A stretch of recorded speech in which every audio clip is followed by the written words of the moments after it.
Ajá. Bueno, te contaré.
Maestro, ahora sí, si gusta, ya, ahora sí compartir pantalla para que iniciemos. Se dejó de compartir unos segundos.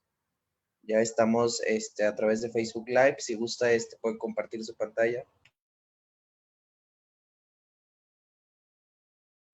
Ok, perfecto. Vamos a ver.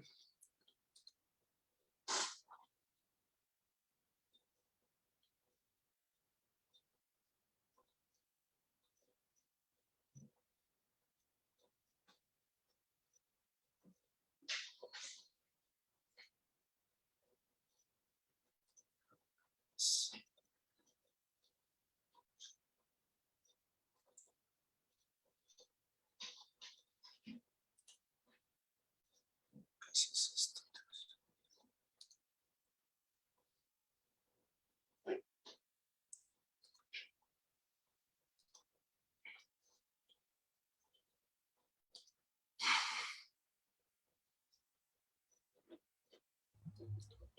Ok, listo.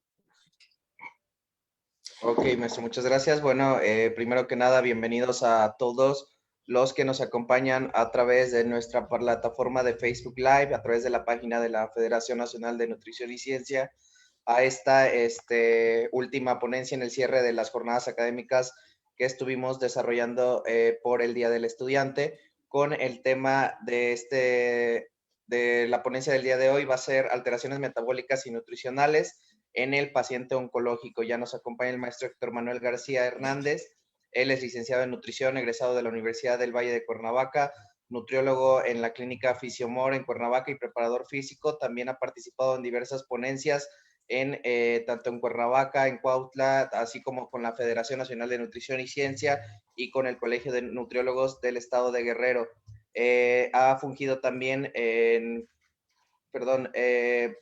con temas especializados en nutrición y Alzheimer, esteatosis hepática, entre otros, al igual que también ha participado en diferentes simposios de nutrición deportiva, alimentos funcionales en el deporte, nutrición oncológica, nutrición mesoamericana y aplicación en enfermedades metabólicas, como ponente también en cursos de nutrición, sobre todo con la red de nutriólogos del Estado de Guerrero y con la Federación Nacional de Nutrición y Ciencia. Maestro, una vez más para nosotros es un honor tenerlo. Muchísimas gracias por aceptar la invitación y le cedo el uso de la palabra para que pueda dar inicio a esta ponencia. Ok, muchísimas gracias una vez más por la invitación. Igual compartir un poquito de lo que, un poquito de la experiencia. Actualmente también ya estoy por concluir mi maestría en nutrición clínica. Y bueno, esta es uno de los ejes o algo de las partes más importantes dentro de la nutrición clínica, o más bien es uno de los grandes retos del nutriólogo clínico, ¿no?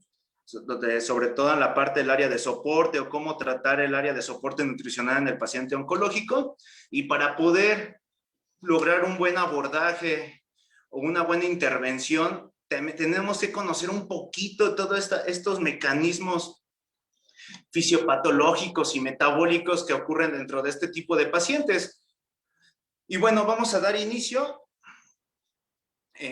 Bueno, ¿qué es el cáncer? El cáncer, bueno, se utiliza como es una palabra genérica, o es el nombre que se le da prácticamente a todas las signos y síntomas que son generados por una neoplasia o tumor en el paciente, ¿no? Estos van desde pérdida del apetito, ¿no? Obstrucciones en el tracto gastrointestinal o dependiendo dónde se encuentre el tumor, ¿no? Y tenemos varias definiciones. Una, por ejemplo, la del INCA nos dice que el término cáncer incluye varios tipos de tumores o neoplasias malignas que se desarrollan en diferentes partes del organismo con consecuencias y manifestaciones clínicas diversas. Esto también hay que tenerlo muy en claro. No todos los cánceres atacan de la misma manera, no todos los cánceres provocan un estado caquéxico, un estado de desnutrición o atacan con la misma gravedad o agresividad del cuerpo.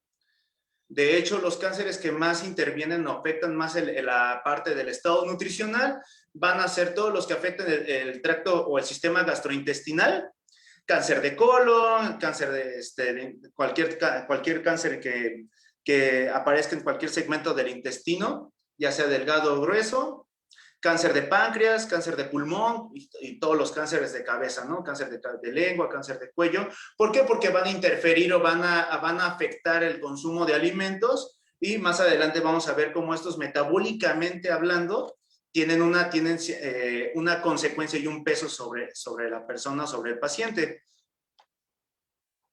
Primero vamos a tener que diferenciar dos puntos, ¿no? Lo que es una respuesta al ayuno y una respuesta al estrés, para que podamos diferenciar un poquito el por qué, y lo voy a estar repitiendo constantemente, el por qué un paciente en estado caquéxico ya no se puede revertir o qué es lo que lo va más bien, cómo lo vamos a diferenciar un paciente caquéxico o una desnutrición derivada o un estado nutricio alterado por la caquexia de otro tipo de inanición o desnutrición. Bueno, tenemos que primero diferenciar estos dos, ¿no? Ya que un estado caquéxico o un estado de desnutrición derivado por una enfermedad mortal o maligna, como en este caso pues es el paciente, bueno, más bien es el cáncer, pero también se puede presentar en algunas enfermedades pulmonares, en VIH, etcétera. Bueno, es que estos pacientes ya no se puede revertir este estado nutricional o este estado metabólico simplemente con darle más calorías o con una terapia nutricional. No, eso es lo que lo va a diferenciar y lo voy a volver a mencionar más adelante. Eso es lo que lo va a diferenciar entre un estado de inanición y un estado de caquexia, ¿ok? O el síndrome anorexia-caquexia, que lo vamos a ver más adelante, es que un estado de inanición o desnutrición puede ser reversible con un buen tratamiento nutricional o soporte nutricio, ya sea enteral o parenteral. Se puede revertir este estado, un estado de inanición o desnutrición, pero un estado caquéxico no se puede revertir ya con un tratamiento nutricional convencional, llámese por vía oral o por vía enteral o parenteral. Ya se tienen que utilizar otro tipo de técnicas, ya sean farmacológicas o cuidados más bien paliativos de acuerdo al estadio del cáncer. Y bueno, la desnutrición es un conjunto de alteraciones clínicas que tienen en común el origen en un balance energético o proteico negativo que lleva más allá del agotamiento de las reservas, en consecuencia a la utilización de elementos estructurales para mantener la vida. En un estado de desnutrición o de inanición, el cuerpo va a empezar a buscar la forma de obtener energía, ya sea por medio de proteínas, ya sea por medio de lípidos. ¿Ok? Ya sea que el cuerpo utilice aminoácidos para producir glucógeno hepático, o que se utilicen cuerpos cetónicos por medio de los lípidos. Y bueno, la desnutrición, ¿en qué nos va a afectar? Bueno, la desnutrición va a incrementar las complicaciones infecciosas y no infecciosas. Hay normalmente un paciente, sobre todo un paciente hospitalario, tener una baja, estar en un estado de desnutrición lo va a volver susceptible a infecciones y va a tener también una resistencia a ciertos tratamientos clínico-farmacológicos o nutricionales. Aumenta la morbilidad y la mortalidad y la instancia intrahospitalaria va a ser mayor. ¿Y esto qué va a provocar? Gastos por la etapa de recuperación y rehabilitación post-hospitalaria.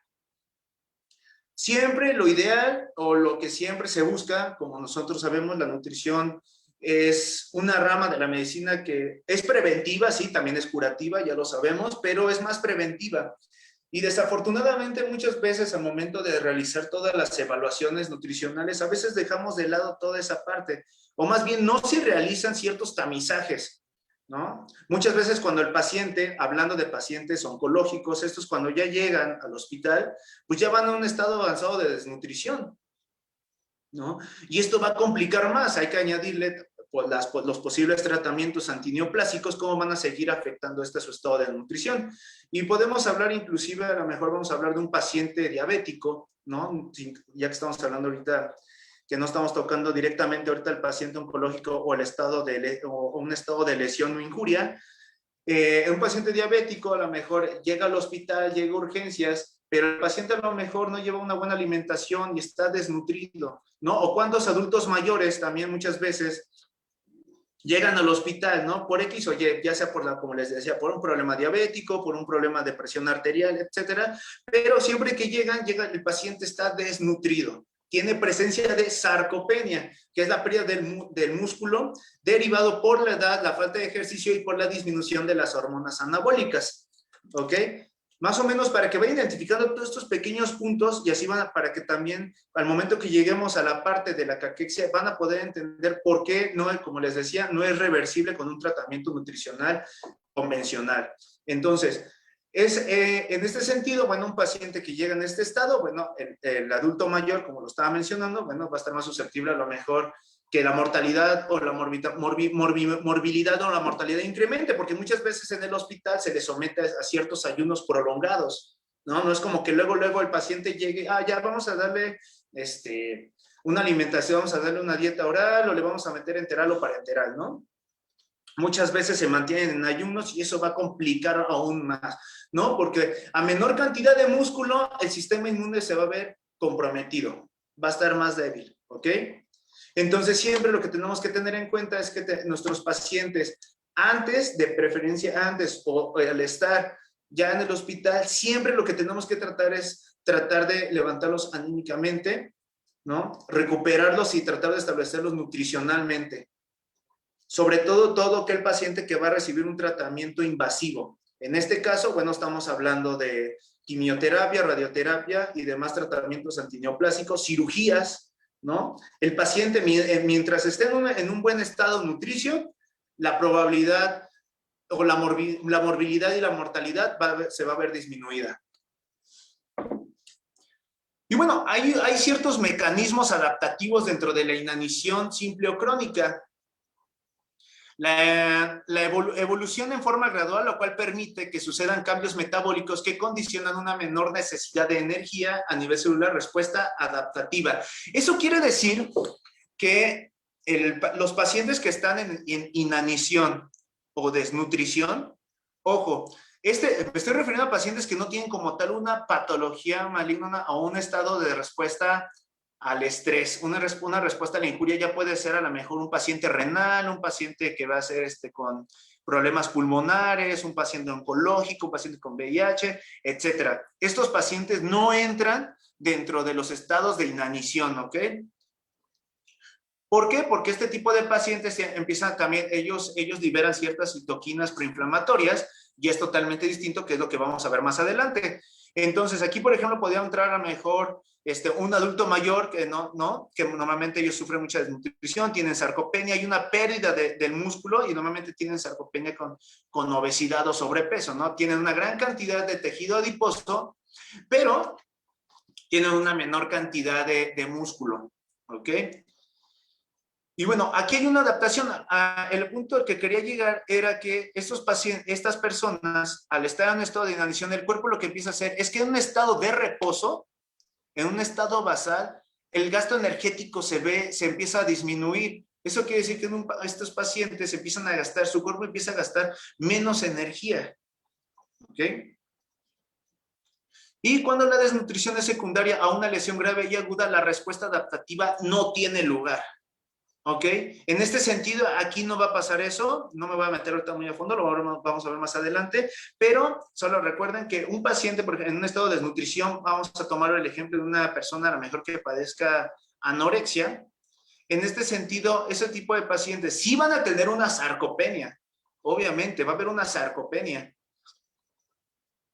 Me refiero a anorexia nerviosa, ¿ok? No consideramos anorexia como la ausencia del apetito, sino anorexia nerviosa. Estos pacientes van a estar en un estado adaptativo, ¿ok? Al final de cuentas, el cerebro, por ejemplo, para poder seguir funcionando, hay que recordar que tanto los hematíes como el cerebro no utilizan receptores GLUT4, que son dependientes de insulina, ¿no? Estos son independientes a la insulina y perfectamente se pueden adaptar a la energía proveniente de cuerpos cetónicos, de lípidos. Entonces, estos pacientes empiezan a entrar en este estado de adaptación y como les mencionaba, el gasto energético basal se ve disminuido. Inclusive en las pacientes con anorexia, obviamente sí, por la disminución del tejido muscular, etcétera, y que normalmente llegan a pasar, o más bien siempre llegan a presentar anemia, bueno, hay una suspensión, hay amenorrea, ¿no? Hay una suspensión total de la menstruación. Esto por el estado de desnutrición y esto del estado de inanición o desnutrición y esto también como un estado de una respuesta adaptativa a esta misma desnutrición, ¿no? El cuerpo lo que hace es buscar la supervivencia de la persona. En este caso de la mujer, lo que pasa en este sentido es que, bueno, si se suspende la menstruación, esta persona ya no podría quedar embarazada. El mismo cuerpo está protegiendo a la persona tanto, ¿por qué? Porque al final, si esta persona, supongamos que llega a quedar embarazada, bueno, entonces aquí el riesgo tanto del bebé, del producto, como de la madre se podrían ver comprometidas. Estas son algunas de las respuestas adaptativas que tiene el cuerpo. Como les mencionaba, la utilización de lípidos como fuente de energía. Y bueno, se considera que un individuo está en situación de ayuno cuando la ingesta es insuficiente para cubrir las necesidades de macronutrientes, con la consiguiente puesta en marcha de una serie de mecanismos de adaptación metabólica que permiten obtener energía y así cubrir los requerimientos del cuerpo, tanto celulares y de todos los aparatos, fundamentalmente de las neuronas y las células. Era lo que yo les estaba mencionando, ¿no? El cuerpo empieza a utilizar algunas otras vías metabólicas, el cerebro empieza a utilizar cuerpos cetónicos, estos son permeables en la barrera hematoencefálica y perfectamente pueden dar energía, ¿no? También se define el ayuno como la situación en la que todo alimento ingerido ha pasado por un proceso digestivo, se ha sido metabolizado por la célula, otra definición de ayuno, y desde el punto de vista nutricional se considera ayuno al cese total de la ingesta de alimentos y el logro de la supervivencia mediante la utilización de los sustratos endógenos almacenados. Es por eso que está muy de moda actualmente este tipo de dietas de ayuno intermitente, ¿no? Se considera ayuno a partir de las 12, se podría considerar un ayuno a partir de las 12 horas. Inclusive, desde el momento en que cenamos hasta que nos despertamos, el cuerpo está en ayuno. ¿Ok? Y bueno, cuando nosotros, ya tocando un poquito a lo mejor un tema como más deportivo, es lo que se le llama, por eso que te dicen que realices cardio en ayuno. Es cardio directamente de levantar. Una vez que te levantas, realizas cardio. No es realizar un ejercicio cardiovascular a las 12 del día, ¿no? Y bueno, a nosotros al entrar a este ayuno, bueno, la persona va a empezar a utilizar las otras rutas metabólicas, en este caso grasas. Como tal, el ayuno, o más bien la utilización de cuerpos cetónicos o de lípidos como fuente de energía, va a aparecer a partir de las 72 horas, o sea, más o menos aproximadamente 48. Pues a partir del tercer, cuarto día es cuando va a empezar el punto o el pico máximo, donde ya se acabaron las reservas de glucógeno y el cuerpo ya deja de utilizar, en un estado adaptativo, deja de utilizar las reservas proteicas y va a empezar a utilizar reservas de grasa. Se puede, durante los primeros 4 o 5 días se puede llegar a tener una pérdida de hasta 1 kilo 250 gramos de grasa en este periodo. ¿Ok?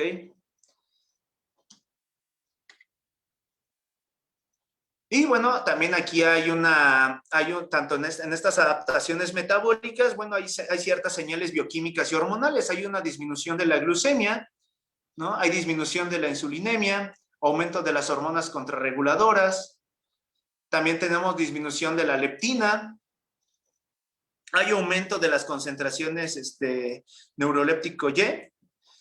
Aquí, por ejemplo, la leptina es la que controla el apetito. Esta se empieza a inhibir y empieza a producir en el segmento del cerebro, en la parte del hipotálamo medio, ¿sí? En la parte hipotalámica media, ahí se empieza a ver concentraciones de neuropéptido Y. El neuropéptido Y es un estimulante o empieza a estimular el apetito, junto con otro péptido que se llama proteína relacionada al agouti, que también producen apetitos. Son hormonas orexigénicas. Y las hormonas anorexigénicas, como la propiomelacortina y transcriptor regulado por anfetamina y cocaína, se van a ver inhibidas. ¿Ok? Entonces, en un estado de inanición, en un estado de desnutrición, las hormonas que controlan el apetito, las hormonas oroxigénicas, se van a ver incrementadas, y las hormonas o neuropéptidos anorexigénicos se van a ver inhibidos. ¿Ok? Hay una disminución del sistema simpático y disminución de la hormona liberadora de ACTH. ¿Ok? Estas son algunas de las señales bioquímicas y hormonales, pero lo que tenemos que considerar más es esta parte, que es los neuropéptidos o las hormonas anorexigénicas se inhiben y las orexigénicas se estimulan en los casos de inanición o desnutrición.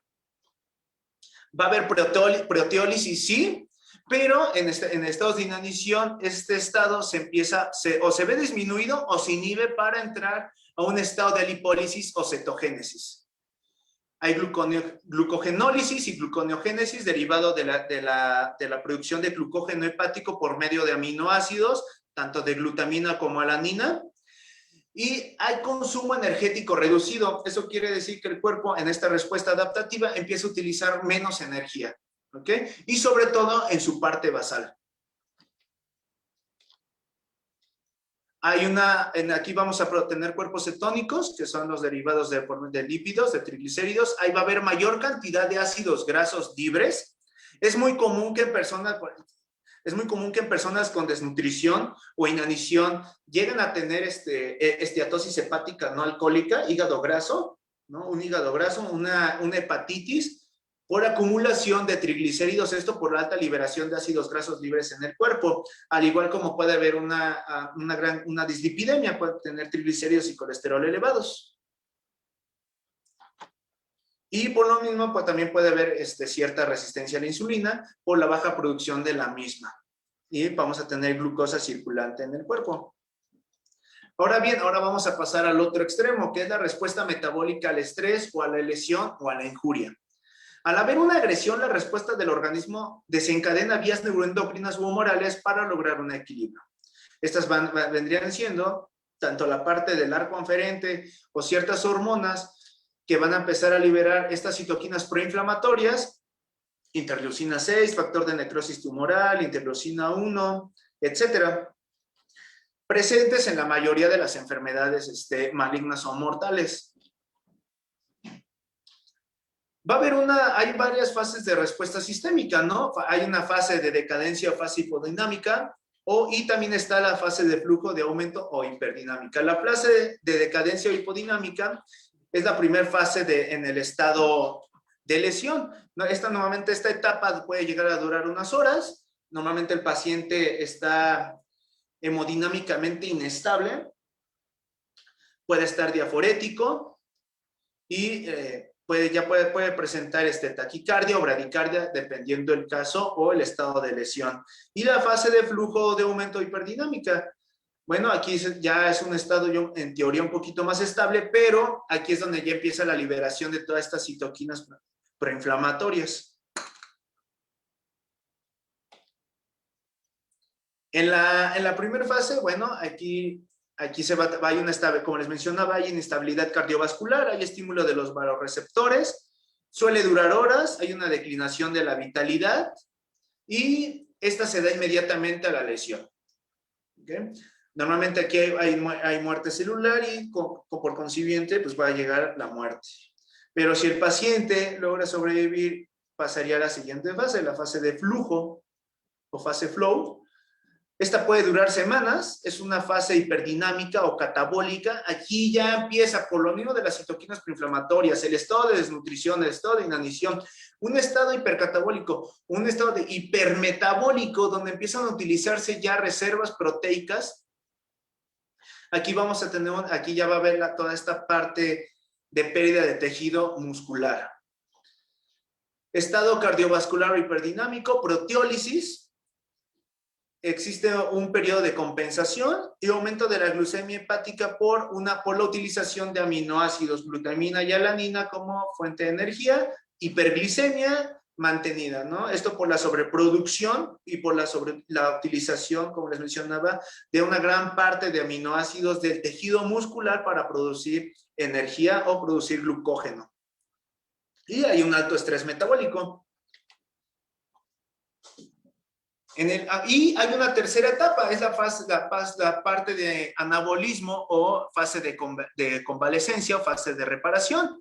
Y se hacen presentes los sistemas compensadores, y hay un menor gasto de energía, y aquí es donde nosotros, una vez que vemos que el paciente ha salido de la fase flow, aquí viene la parte de anabolismo, y aquí es donde sí podemos nosotros, por medio de un tratamiento nutricio, ya sea por vía oral, enteral o parenteral, podremos ayudar al paciente a recuperarse.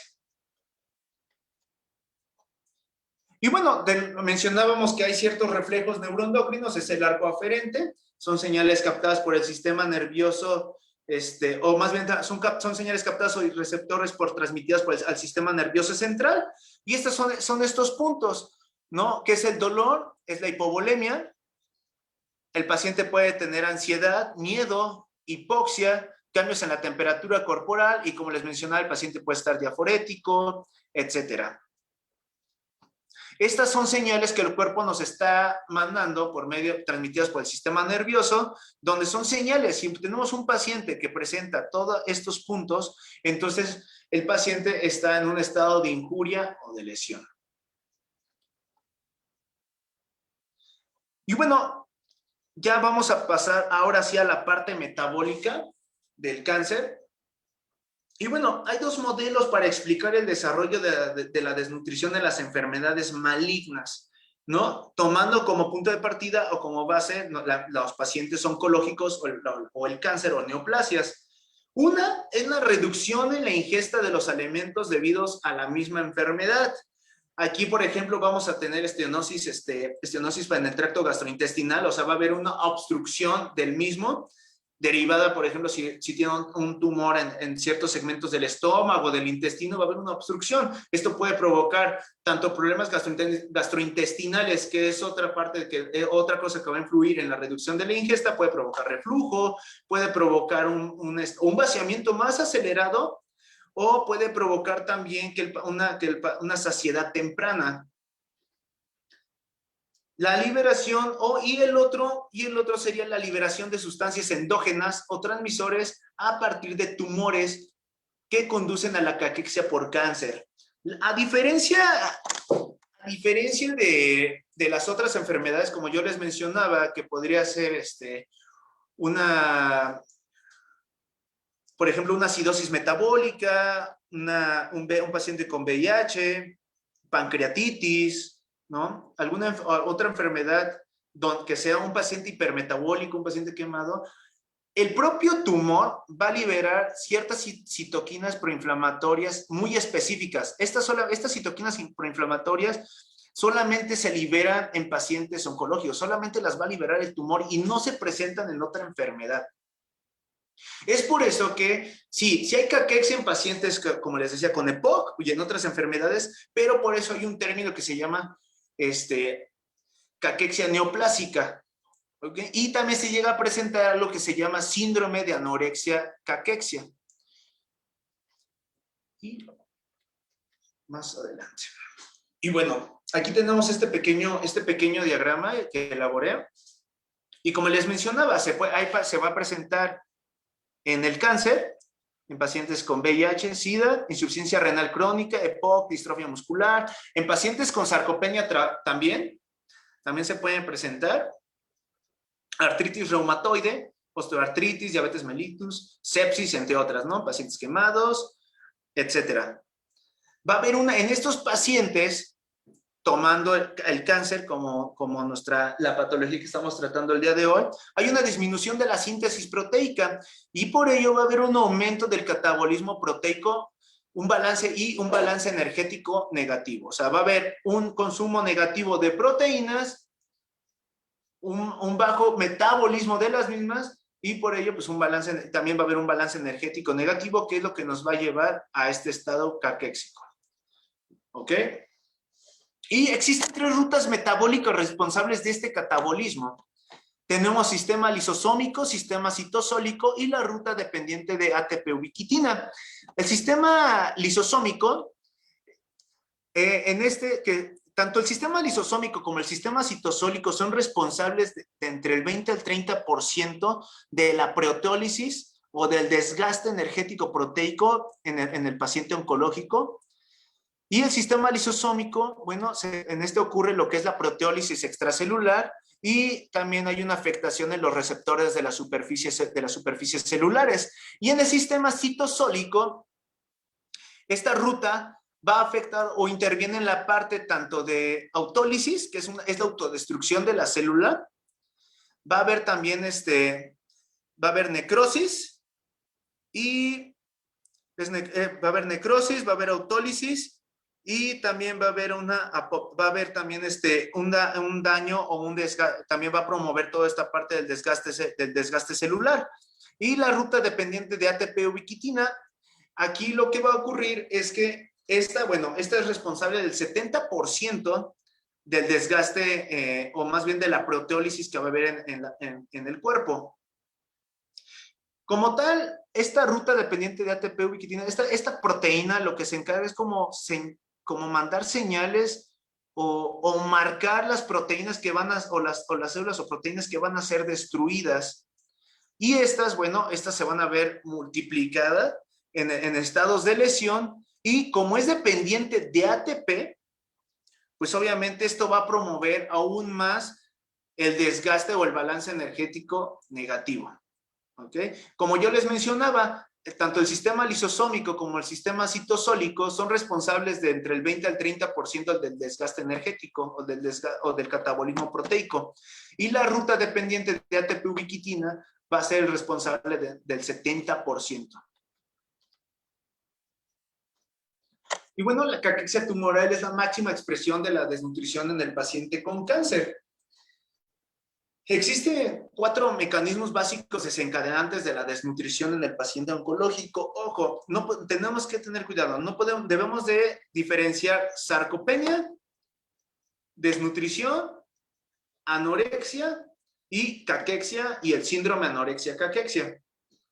Como yo les estaba mencionando, la sarcopenia es la pérdida del tejido muscular, sobre todo en adultos, ¿no? Sobre todo en adultos mayores, que hay una pérdida de tejido muscular, ya sea derivado por la deficiencia o la baja cantidad de hormonas anabólicas y la falta de ejercicio. Y lo que va a diferenciar la caquexia también de un estado de desnutrición, como yo les mencionaba, es que el estado de desnutrición e inanición puede ser reversible con un buen tratamiento nutricional o un soporte de nutricio y la caquexia ya no es reversible. Además, también hay que diferenciarlo también de alguna lipodistrofia. ¿no? Ya sea por algún retroviral. Por ejemplo, en los pacientes con VIH consumen ciertos retrovirales que los puede llevar a la pérdida del tejido adiposo en el momento de que consumen retrovirales. O en pacientes con hipertiroidismo también puede haber una pérdida del tejido muscular y también del tejido graso. Tenemos que poderlos diferenciar.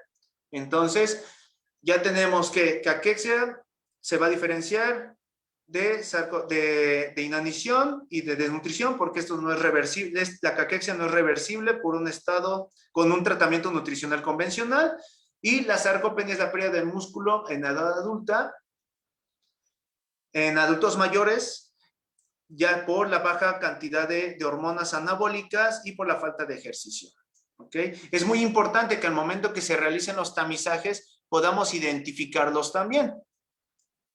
Y como yo les mencionaba, aquí existen 4 mecanismos de la desnutrición, ¿okay? No de la caquexia, de la desnutrición. La disminución del aporte energético nutrimental, alteraciones de la digestión y absorción de nutrientes, incremento de las necesidades energéticas y alteraciones del metabolismo de nutrientes.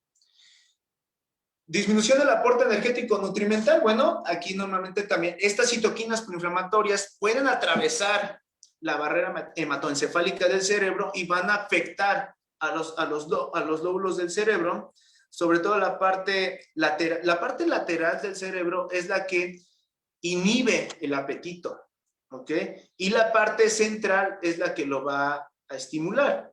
Entonces, si estas se ven afectadas, bueno, si la parte que las citoquinas afectan la parte que estimula, que daña la parte que estimula el apetito y sobreestimula la que lo inhibe, bueno, vamos a tener anorexia. Y también se pueden presentar ciertos estados depresivos. Las mismas citoquinas, como les mencionaba, pueden promover un estado de falta de apetito, alteraciones en el gusto, alteraciones de la digestión y absorción de nutrientes. Esto, por ejemplo, donde se localicen ciertas neoplasias, pueden provocar una mala absorción de los mismos nutrientes. O también, como les mencionaba, si hay una obstrucción, bueno, puede haber una saciedad temprana o un vaciamiento rápido, diarreas, etcétera. Y también puede haber ciertas alteraciones por ciertos tratamientos antineoplásicos. Incremento de las necesidades energéticas. Estos pacientes son hipermetabólicos, van a necesitar mayor requerimiento, o en teoría tienen un mayor requerimiento energético. Pero, recuerden que yo les dije que en un estado de inanición o desnutrición, como sistema adaptativo, el cuerpo lo que hace es que empieza a gastar menos energía en un estado basal. Pero en el paciente oncológico esto no va a ocurrir así. Al contrario, en un estado basal, el paciente mientras está en cama va a incrementar sus necesidades en estado basal, sobre todo en cáncer de páncreas, en cáncer de colon y en cáncer pulmonar. En estos 3 cánceres o en estos 3 estados neoplásicos, el metabolismo basal se va a ver incrementado. Entonces, hay que considerar ese aspecto, ¿ok? Porque podemos creer que a lo mejor que porque el paciente ya está en cama no va a gastar energía. En estos 3 cánceres y en general, en la mayoría, ¿no?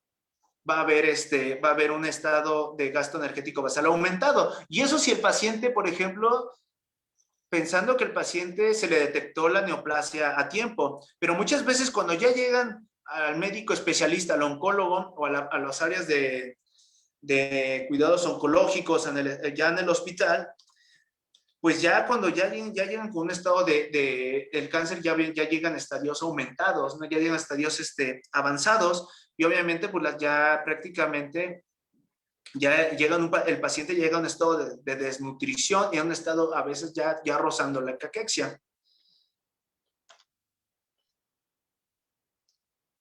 Y bueno, estas son algunas de las causas. El otro fueron los mecanismos. Estas son las causas de la desnutrición del paciente con cáncer, del propio tumor. Como les mencionaba, alteraciones del aparato digestivo, alteraciones metabólicas y producción de sustancias caquexizantes. Como les mencionaba, el tumor, a diferencia de otras enfermedades hipermetabólicas, aquí en el cáncer, el propio tumor libera solamente ciertas sustancias caquexizantes que solamente se van a ver presentes en el paciente oncológico. Las relacionadas con el paciente, factores psicológicos y sociales, si el paciente está en un estado de depresivo, que también una es por tenerla, porque puede estar, pues, bueno, está padeciendo la enfermedad, pero también puede haber una alteración en el sistema neurológico, ¿ok?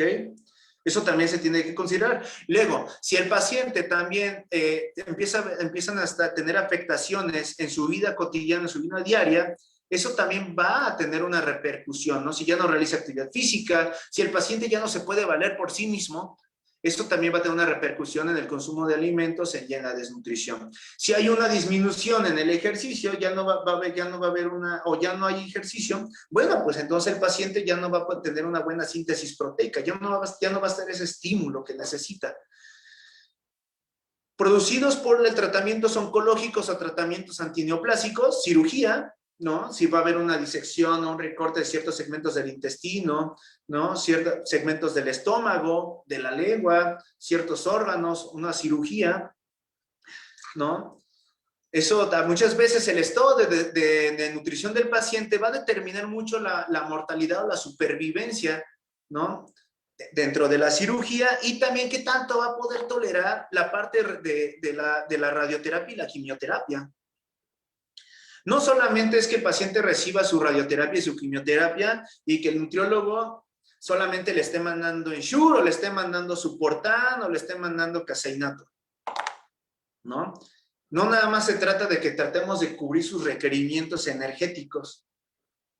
Tenemos que también checar todas esas partes. Si estamos mencionando que hay factores psicológicos y sociales, si el paciente dentro de su quimioterapia, bueno, o radioterapia, radioquimioterapia, está teniendo, por ejemplo, una distorsión de los sabores de los alimentos, bueno, tenemos nosotros como nutriólogos, tenemos que checar también que esos cuidados paliativos, esos cuidados también nutricionales, donde también tenemos que checar que el paciente pueda consumir la mayor cantidad de alimentos y que sean de su agrado.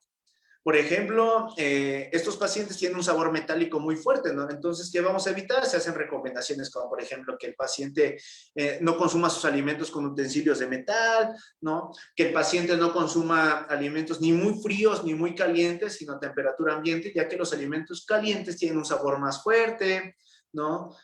Alimentos fríos, yo por ejemplo, recomiendo, por ejemplo, que estos suplementos como el Suportano, así, tienen un sabor muy fuerte, muy dulce, y los pacientes oncológicos son muy susceptibles a los sabores fuertes.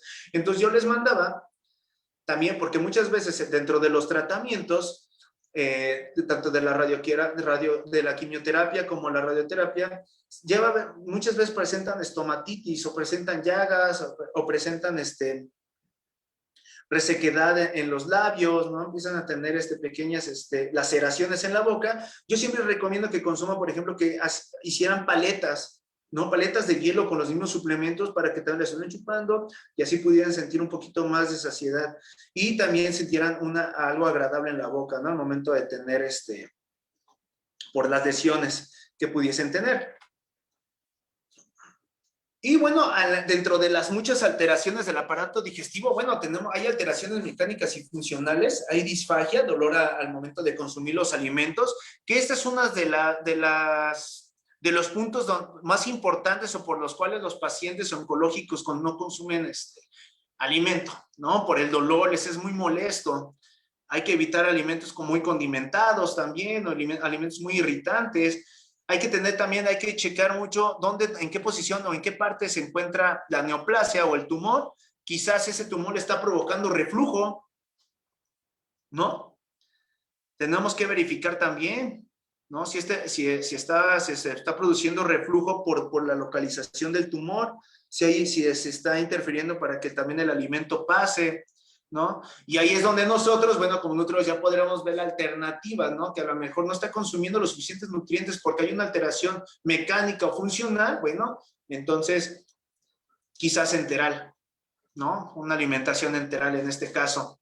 Dependiendo, obviamente, si hay una alteración dentro de las partes iniciales, no sé, a lo mejor yeyuno, duodeno, bueno, no vamos a meter una vía que sea por esa parte, ¿no? Vamos a buscar otra alternativa. Masticación, se llega a presentar fibrosis, hay odinofagia, hay enteritis, xerostomía. Esto, en este caso de la xerostomía, yo les recomendaba mucho lo que les decía de las paletas de hielo para esta parte de la resequedad, ya de que ya no producen prácticamente nada de saliva. Y al no tener saliva, bueno, hay que tener cuidado con la textura de los alimentos. Imagínate que tú le llevas a mandar un alimento con una textura, quizás no le mandes tostada, pero a lo mejor otro alimento que sea muy difícil de morder o que le pueda provocar una laceración, bueno, le puedes provocar una infección y dolor y menos va a comer, ¿no? Cuadros de oclusión intestinal que podrían entrar dentro de las alteraciones mecánicas y funcionales, y puede haber fístulas y hemorragias. Aquí también hay que tener mucho cuidado al momento del tratamiento enteral. Tenemos que verificar muy bien, ¿no? Muy bien la vía de administración y checar cada una de estas situaciones, ¿no? Si el paciente no tiene fístulas o hemorragias, ¿no? Si no hay alguna alteración mecánica o funcional o cuadros de oclusión intestinal. Tenemos que tener mucho, mucho cuidado al momento de la administración enteral. Y bueno, llegamos a la parte de las sustancias caquetizantes. Bueno, aquí tenemos citoquinas procaquéticas, y estas van a producir alteraciones tanto metabólicas como van a producir anorexia, ¿ok? Y vamos a tener sustancias también anticaquéticas, y tenemos las que son producidas por el propio tumor. Tenemos en esta parte tenemos las que son del factor de necrosis tumoral, tenemos interleucina 6, factor inhibidor de la leucemia, interferón gamma, interleucina 1. Este es factor se me acaba de ir la palabra. Bueno, tenemos aquí receptor soluble de la interleucina 6, receptor soluble del factor de necrosis tumoral. Factor neurotrófico ciliar, ya me acordé, perdón. Ya, factor neurotrófico ciliar. Y tenemos interleucina 4, interleucina 15. Aquí tenemos interleucina 10. Aquí tenemos receptor antagonista de la interleucina 1, factor inductor de proteína, factor inductor de proteólisis, factor inductor de anemia, factor movilizador de lípidos y la toxhormona. Dense cuenta, aquí en los que son producidos por el propio tumor, factor inductor de proteínas, factor inductor de anemia, y factor inductor factor movilizador de lípidos. Es por ello que yo les mencionaba que, y todos ellos, bueno, producen alteraciones metabólicas y anorexia, y todos llevan al síndrome caquéxico. Pero era por ello que yo les decía que era punto y aparte un estado de desnutrición por inanición, o un estado de desnutrición en general. ¿Por qué? Porque aquí el tumor está produciendo estas hormonas, o sea, estas sustancias. Al final, aunque como yo les mencionaba, aunque ustedes le dieran o se diera una dieta hiperenergética, hiperproteica, ¿no? Al final, tiene el factor inductor de proteólisis y no iba a ayudar a que el paciente ganara o hubiese una síntesis proteica, ¿no?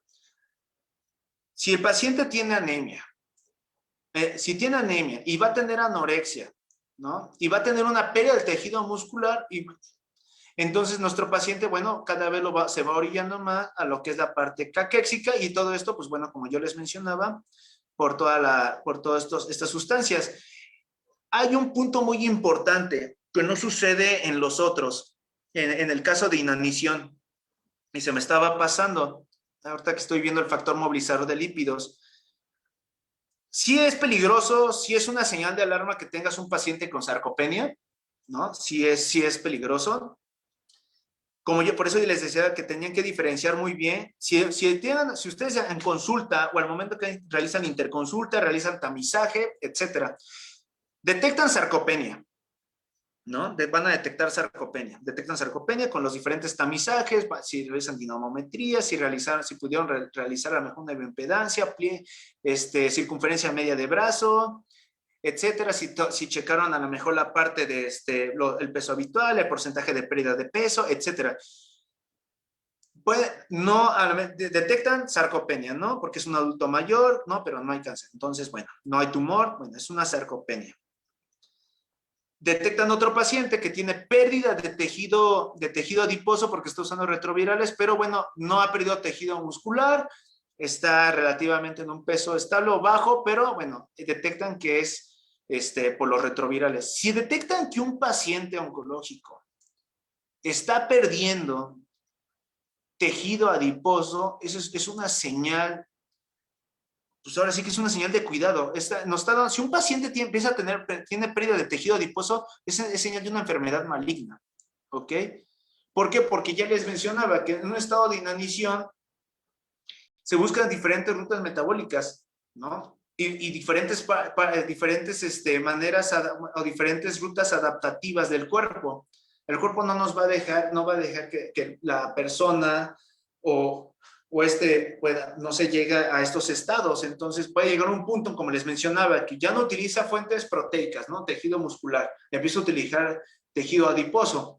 Cuando ya empieza a haber una pérdida muy grande del tejido adiposo, bueno, entonces empieza a haber un gasto menor, un gasto energético basal disminuido. Pero en estos pacientes, si ustedes detectan, para detectar caquexia, si detectan tres de los siguientes 5 puntos, el paciente lo pueden considerar con caquexia.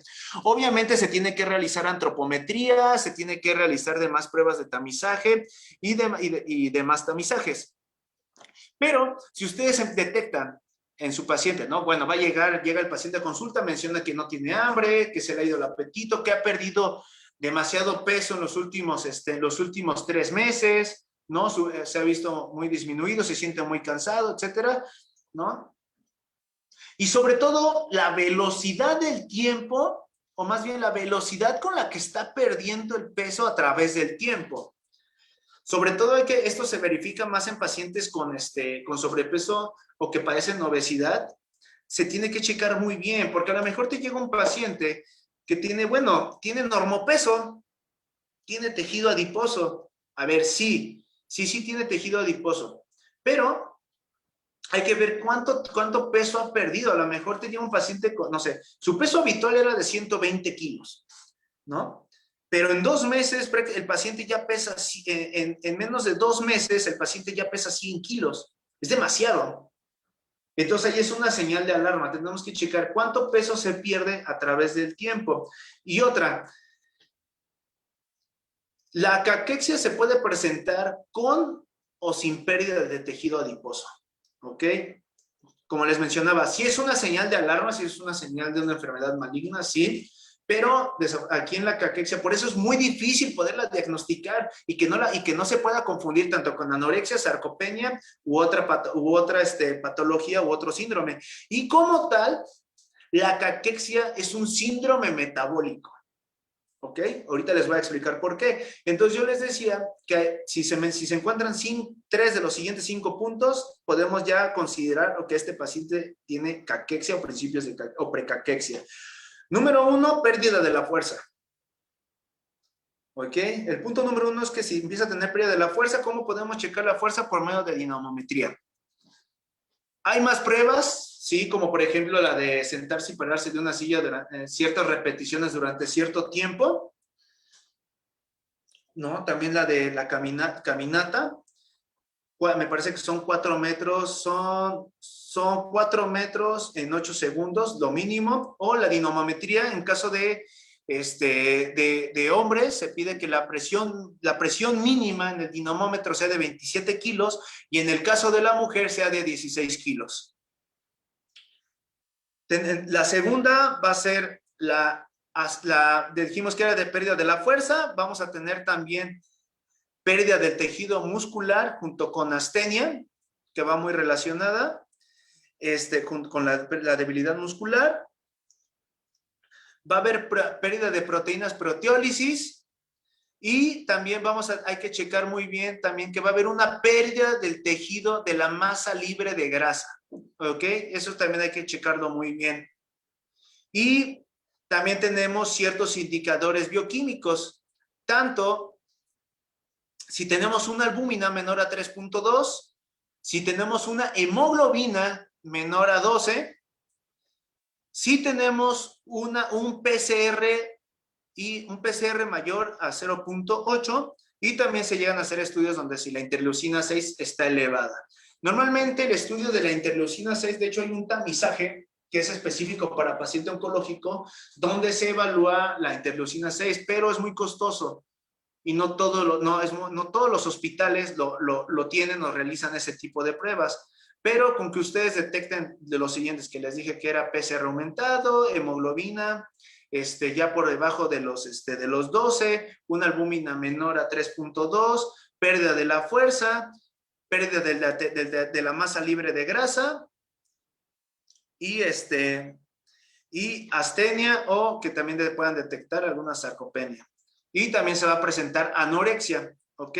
Si el paciente presenta por lo menos 3 de estos puntos, pueden considerar que pueda tener caquexia, y obviamente tienen que realizar las demás pruebas, los demás tamizajes, las demás evaluaciones nutricionales y antropométricas y estudios o químicos que sean necesarios, ¿ok?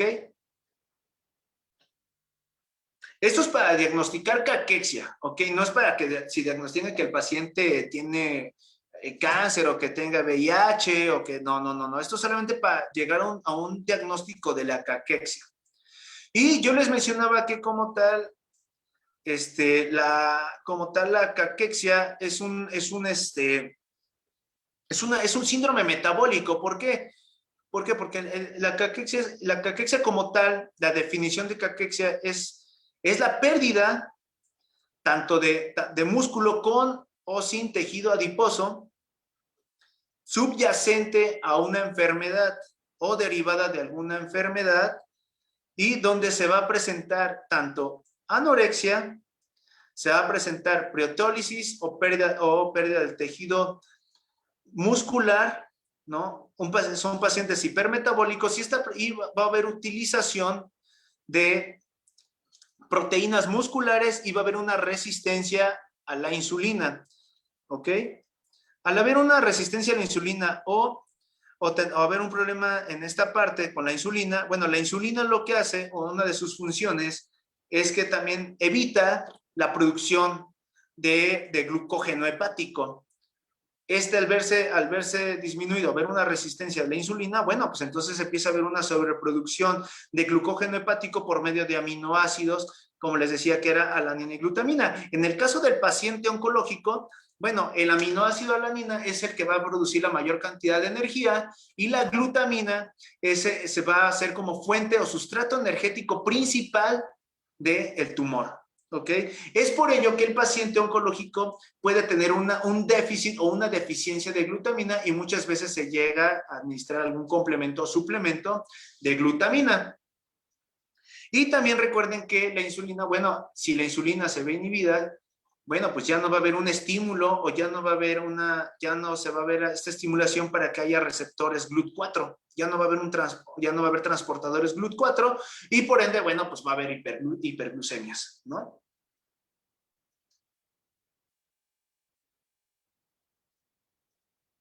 Como tal, ya se me estaba pasando a mencionar la parte de la anorexia.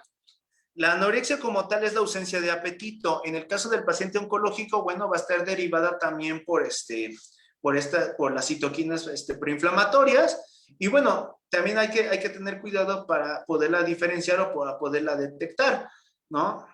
Normalmente en la anorexia, bueno, va a haber esa ausencia de apetito, va a haber también una distorsión en los sabores, en el gusto y en los sabores de los alimentos, y también va a haber una saciedad temprana. ¿Cómo podemos detectar que un paciente tiene anorexia? Bueno, hay varias maneras.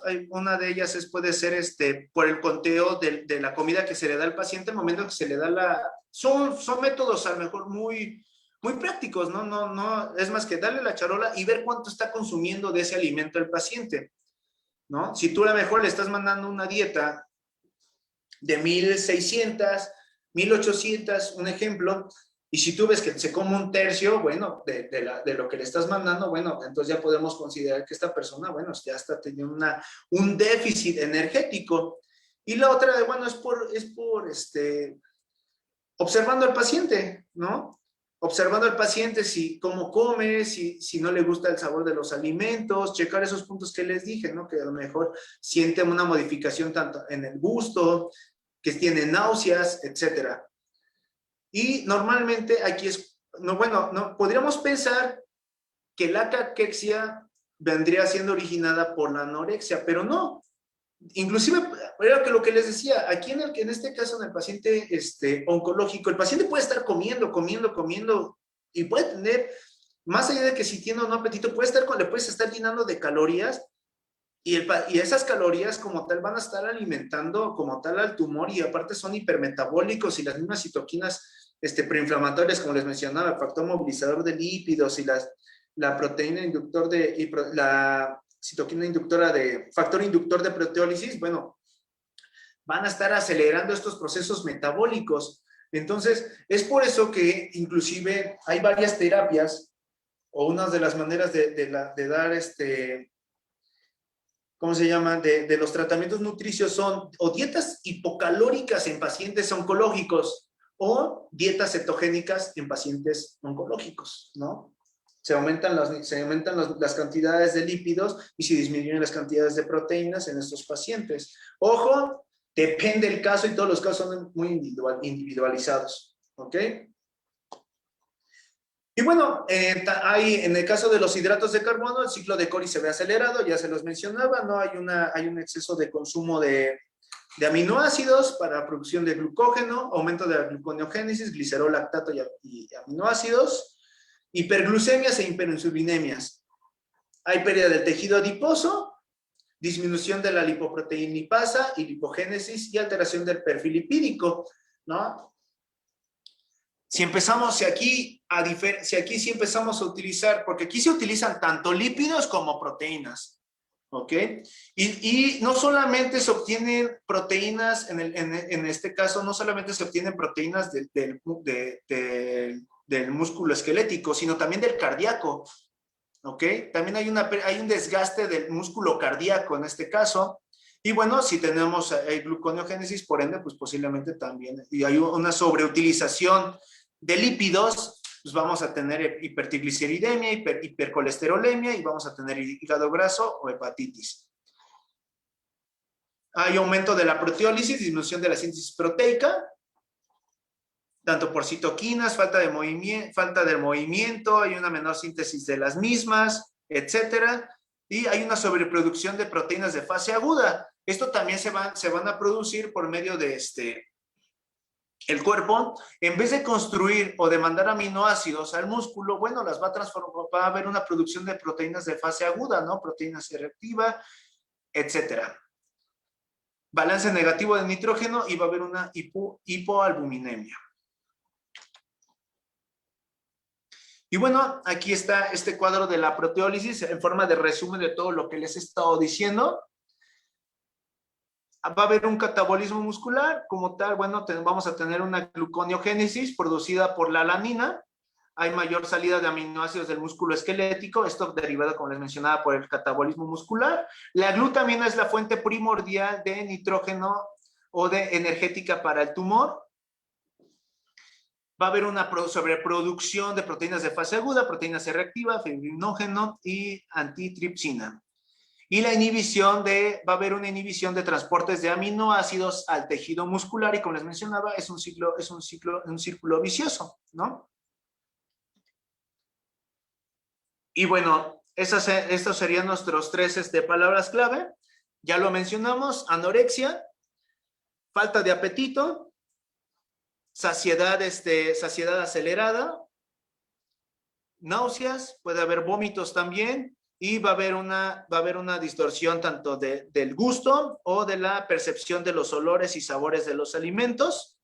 Esta va a estar producida también por las sustancias caquectizantes. Es independiente de la caquexia, y la caquexia es independiente de la anorexia.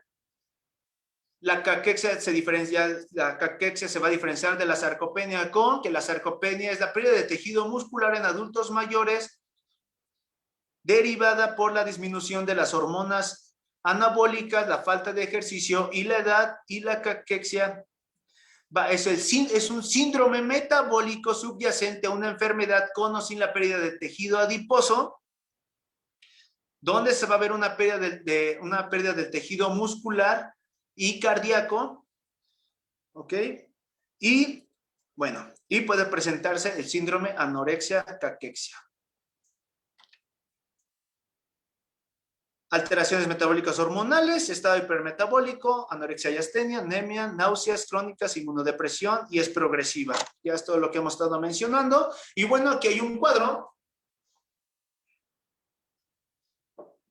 Y se me olvidó de toda la definición que les dije de caquexia, y no es revertible con un soporte nutricional convencional, lo que desencadena un deterioro funcional progresivo. Normalmente, cuando un paciente llega a un estado de caquexia, es una caquexia refractaria, normalmente nos va a llevar, es un 90% de mortalidad. Y bueno, aquí tenemos los estadios de la caquexia. Precaquexia es una pérdida de peso menor al 5% en los últimos 3 meses. Anorexia y cambios metabólicos, hay resistencia a la insulina, hay hiperglucemias, ¿no? Ya hay problemas gastrointestinales, ausencia del apetito, etcétera, todo lo que ya mencionamos. Va a haber, también se va a empezar a presentar, ya una vez que pasemos a la caquexia, bueno, tenemos una pérdida mayor al 5%, un IMC menor al 20%, una pérdida de peso mayor al 2% del peso habitual, o se puede presentar sarcopenia, y una pérdida mayor al 2% en el transcurso del tiempo, ¿ok? Aquí tendríamos que utilizar el porcentaje de pérdida de peso, ¿no? También ya tendríamos que empezar a checar otro tipo de tamizajes y evaluaciones antropométricas para detectar estos problemas, o detectar la sarcopenia, o si también ya empieza a haber una pérdida del tejido adiposo, etcétera, ¿no? Checaríamos por medio de pliegues, si no tenemos la bioimpedancia a nuestra disposición, y a menudo ya hay una baja ingesta de alimentos o hay inflamación, ¿no? Normalmente también en este caso tenemos que tener mucho cuidado con el peso, no nos podemos tampoco fiar tanto del peso, porque si estamos hablando que el paciente puede llegar a presentar una hipoalbuminemia, puede haber un problema en la retención puede presentarse anasarca, puede presentarse ascitis, ¿no? Y porque recuerden que la albumina también regula toda la cuestión de la presión oncótica. Entonces tenemos que también considerar ahí, checar, no solamente fiarnos por el peso, ¿no? Sino checar otro tipo de medidas, ¿no? ¿Por qué? Porque la caquexia también se puede presentar en adultos, quitando la pérdida de peso en pacientes adultos, pero quitando en peso seco, ¿no? Quitando la retención de líquidos. Y en niños también, porque se puede presentarse en niños, en pediátricos, cuando tengamos una falta de crecimiento del mismo, ¿ok? Tenemos que checarlo también, que vendría siendo un desmedro, ¿no? Una desnutrición crónica. Caquexia refractaria, esto se va a presentar cuando el paciente ya sea un paciente oncológico con un estadio del cáncer ya demasiado avanzado. Ya hay una falta de respuesta al tratamiento oncológico, como les mencionaba, menor masa muscular, hay una mayor resistencia al tratamiento, bajo índice en las escalas de la OMS o de Karnofsky, ¿no? Ahorita se las voy a mostrar, y la supervivencia esperada, bueno, es menor a los 3 meses.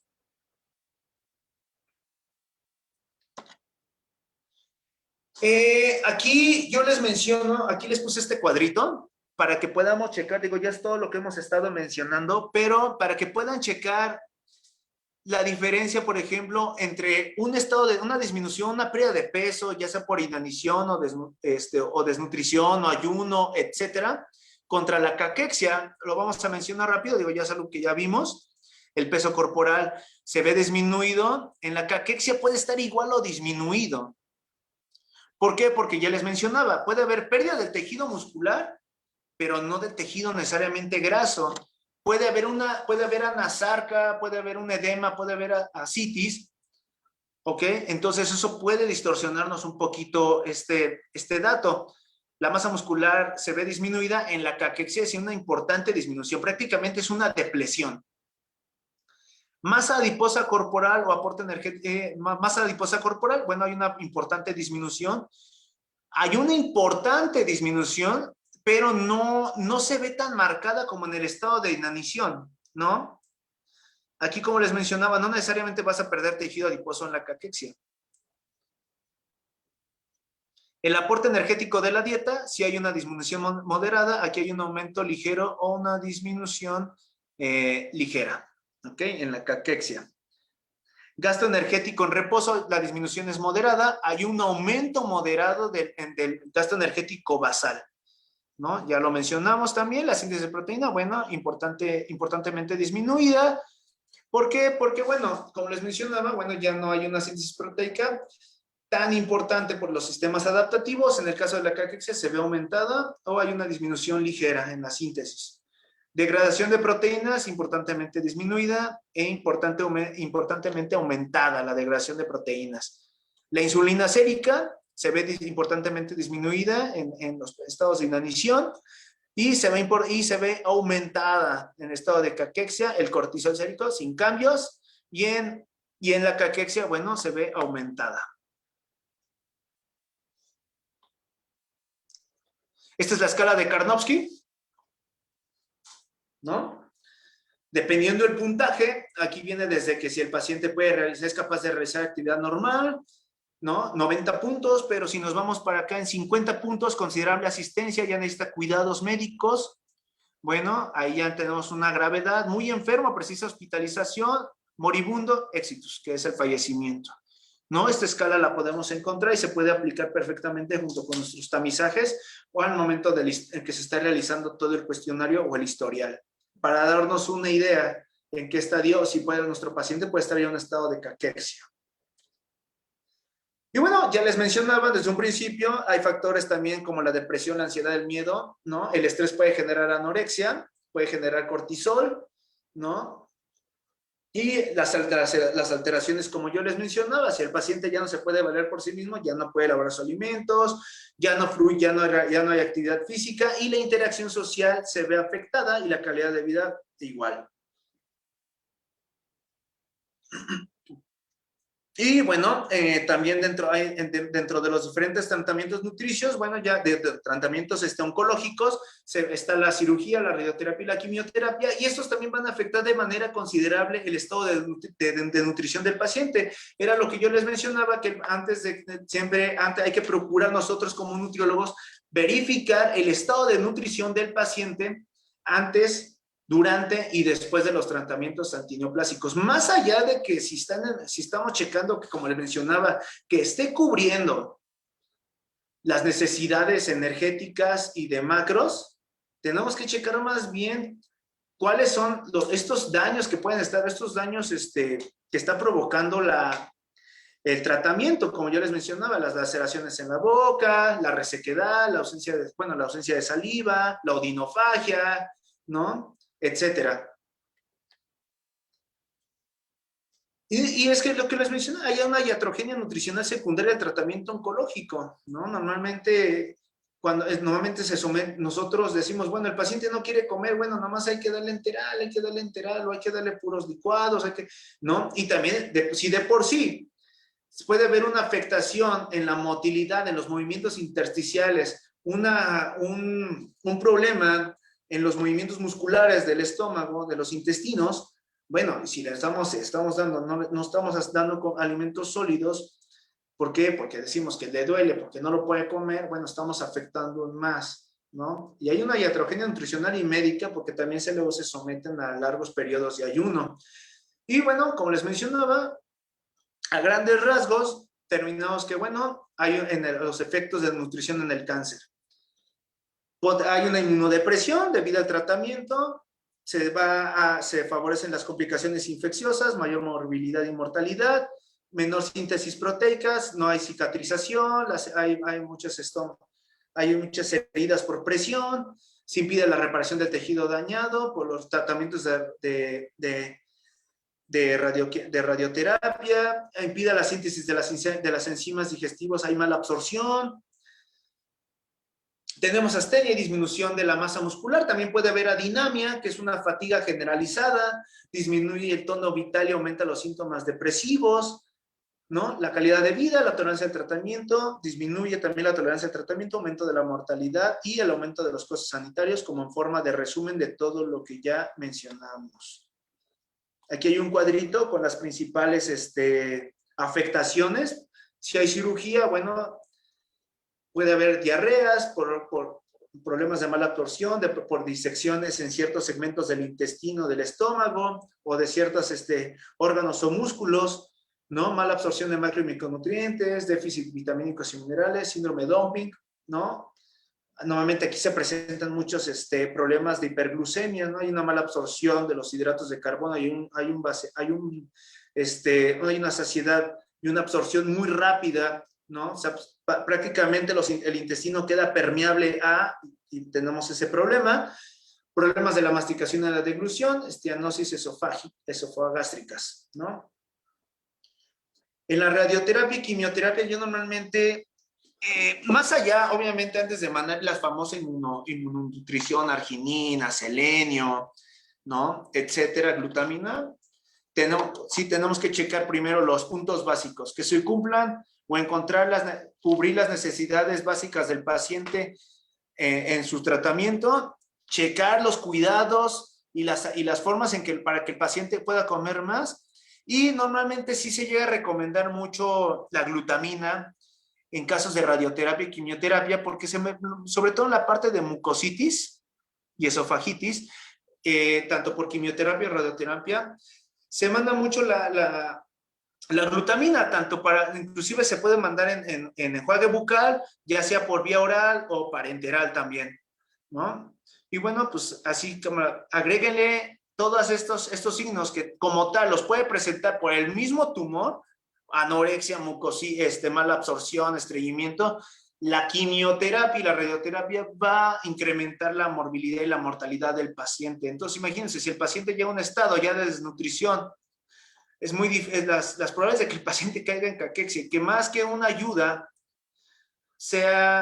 más bien va a ser perjudicial, ¿no? Y en estados ya refractarios de la enfermedad, lo ideal ya más bien serían cuidados paliativos, ¿no? Y checar también si a lo mejor el soporte nutricio que vamos a dar, si más que ayudarle, nada más lo va a lesionar o no lo va a ayudar a mejorar, tenemos que verificar otras opciones. Y con este cuadro terminaría. Es el resumen prácticamente de toda la parte metabólica, de este síndrome metabólico, porque la caquexia es un síndrome metabólico, ¿no? Por todas las cuestiones, por las afectaciones que hay tanto en la absorción y metabolismo de proteínas, lípidos y glucosa. Entonces, es como tal, vamos a conocer como un síndrome metabólico.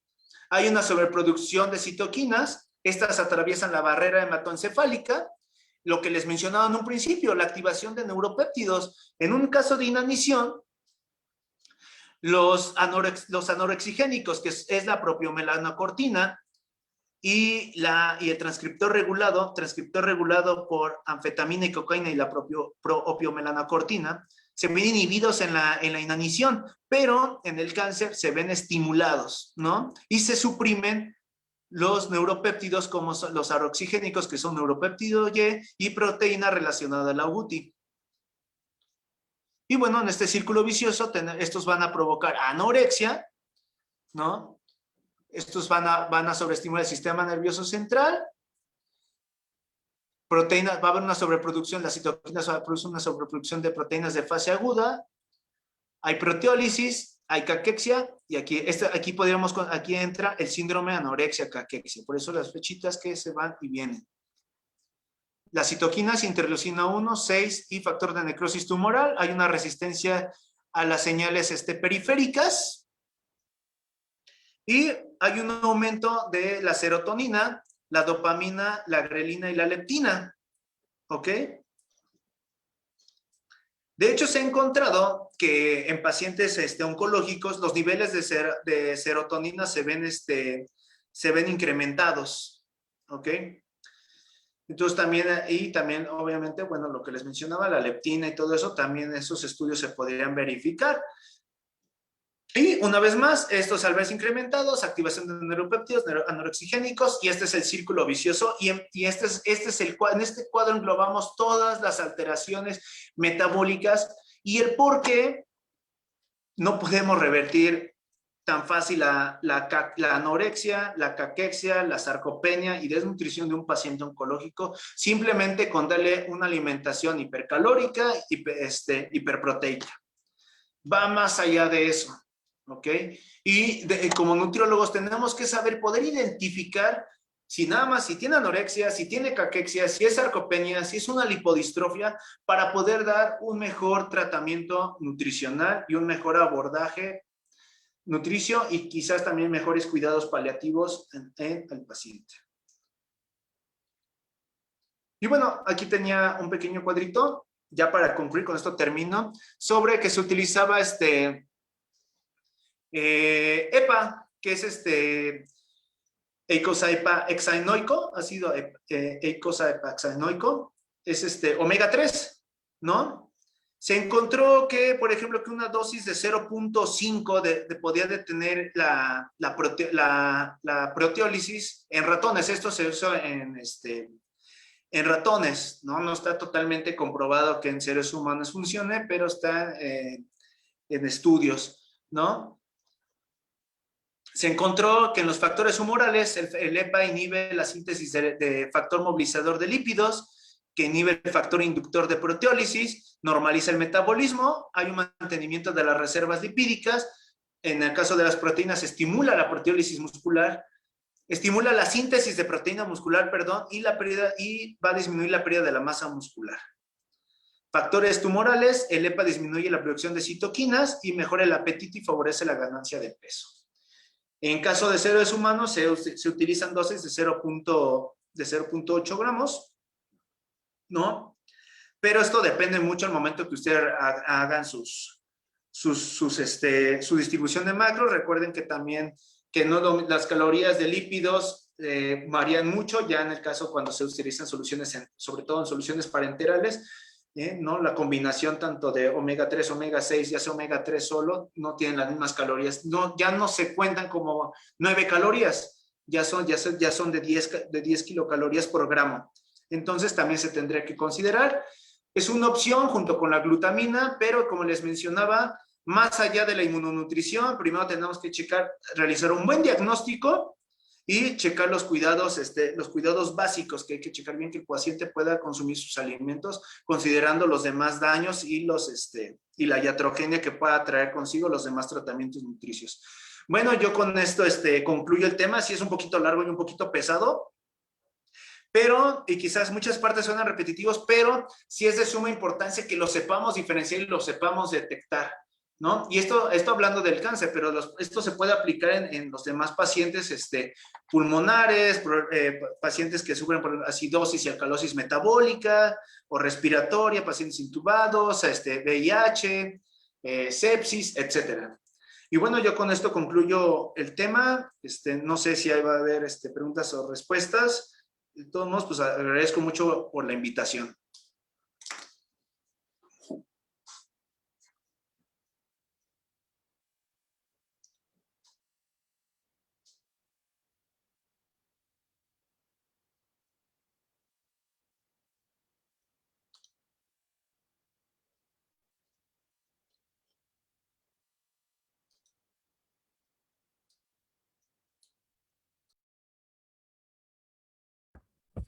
Maestro, una disculpa, tuvimos un problema técnico, pero si me permite, vamos a continuar con la ronda de preguntas.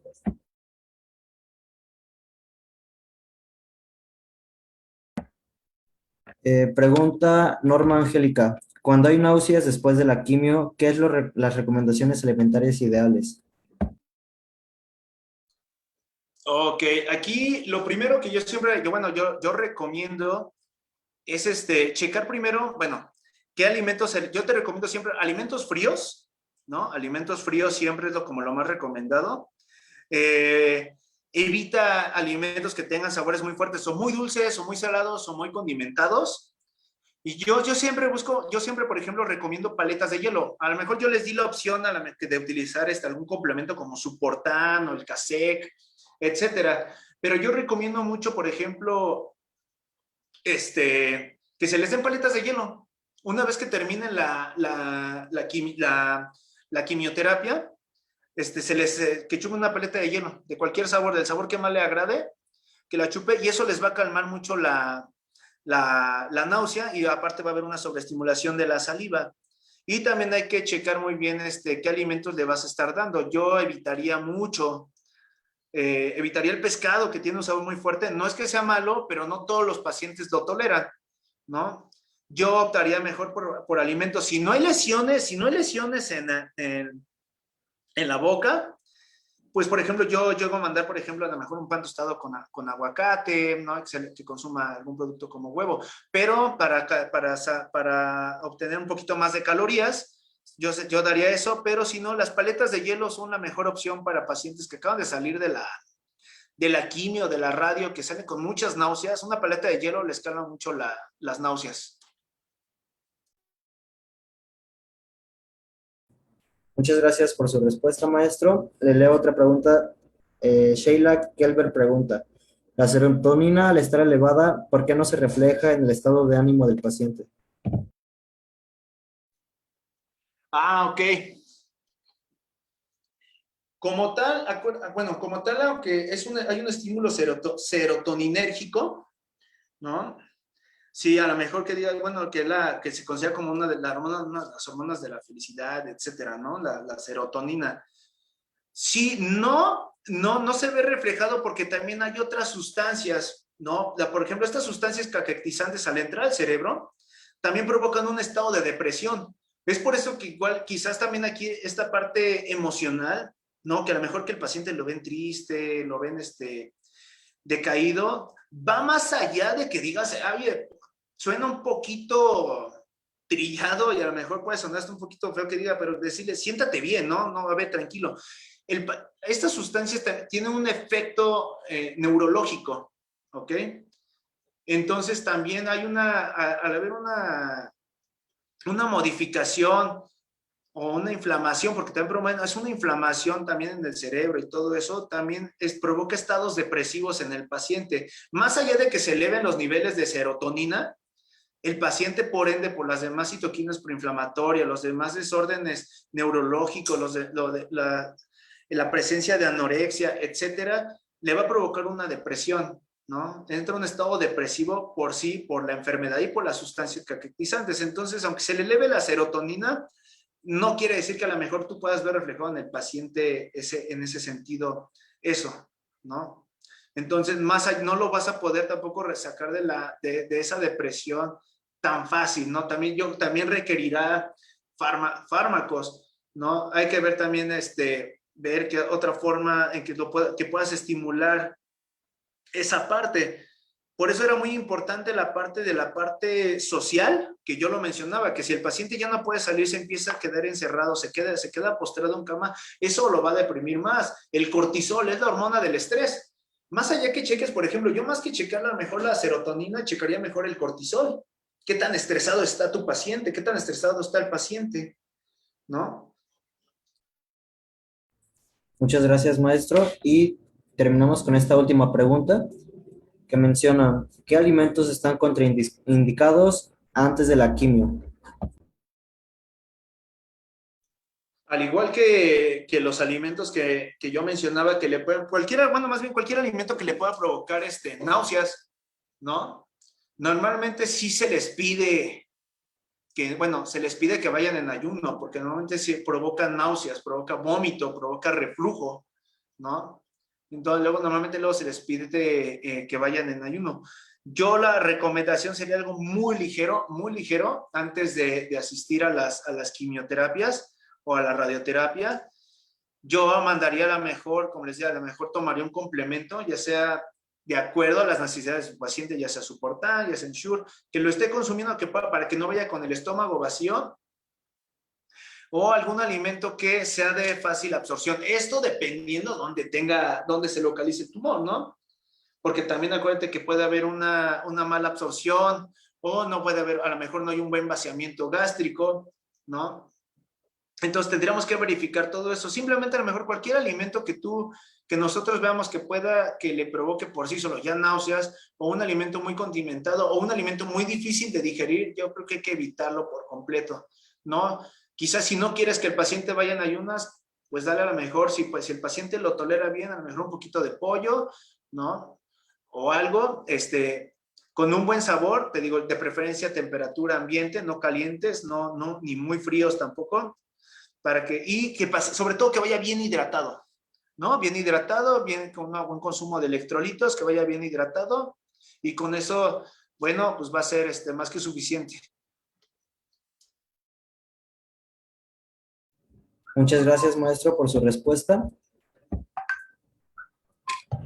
La Federación Nacional de Nutrición y Ciencia le otorga la siguiente constancia al licenciado en nutrición Héctor García Hernández por su asistencia al evento como ponente en las jornadas académicas por el Día del Estudiante. Maestro, muchísimas gracias por acompañarnos en esta ocasión. Le recordamos, pues esperamos seguir contando con su participación en próximos eventos. Muchísimas gracias por la invitación, y sí, aquí estaremos, si me lo permiten, estaremos aquí con ustedes otra vez. Muchísimas gracias por la invitación, y espero que haya dejado un poquito de la experiencia, o de lo poco que tengo con ustedes, y sobre todo para todas las personas, sobre todo esta parte que a lo mejor allá ves todavía no está muy bien estudiada, y sobre todo el nutriólogo, para que el nutriólogo también en el área hospitalaria tenga una mayor inclusión. Bueno, pues con esto damos por concluido este último día de las jornadas académicas por el Día del Estudiante. Les agradecemos a todos los participantes por acompañarnos una vez más y los esperamos seguir viendo en próximos eventos.